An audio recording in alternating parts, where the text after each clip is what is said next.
Okay, so here's our example. We have a particle that's traveling along a straight line to the right with a velocity of 4t minus 3t squared meters per second, where t is in seconds.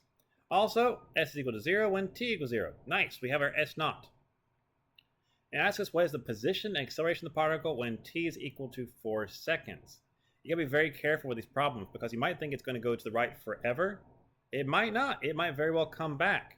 So be careful about that. Remember, there's a minus sign here. Eventually, that velocity is going to go negative, and quicker than not. Okay, so how are we going to do this? Well, first off, we're going to find some sort of coordinate system, and then we're going to plot our position as a function of time. In all honesty, you can plug this into like a graphing calculator, and you can solve for what this is. Like y is equal to 4x, like that, and x minus x squared, and suddenly, this is something you can plug in your calculator, and you can see the exact shape of your path. Use it, it's helpful. Okay.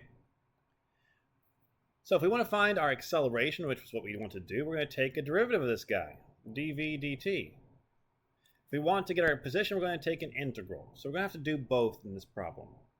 Let's try it out. Okay, first off, we're taking a derivative to get our acceleration.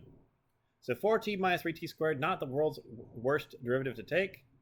T disappears, this one drops a power, and we suddenly have 4 minus 6t. If I plug in t equals 4 seconds, I get acceleration is equal to negative 20 meters per second squared.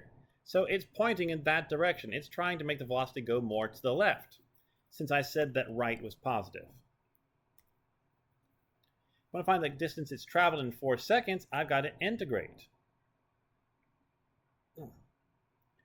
So,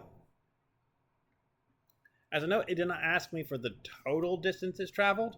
That would actually be different than this answer. So be very, very careful with that. This is simply going to be the distance it is away from the origin. So I do that, I integrate, so I get that ds is equal to v dt. I'm just taking this equation and rearranging it. I integrate from s to s naught. So I don't have to plug these in quite yet, though I know s naught is 0. And from 0 to t. So what I get is s minus s naught is equal to 2t squared minus t cubed. I plug in 4 seconds, and I get that I have moved negative 32 meters in that time frame.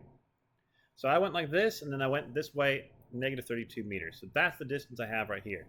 It is not taking into account this part right here. My total distance traveled would be more than this. Okay, that's it for this one. So I'll see you all next time as we do one more example. Bye-bye.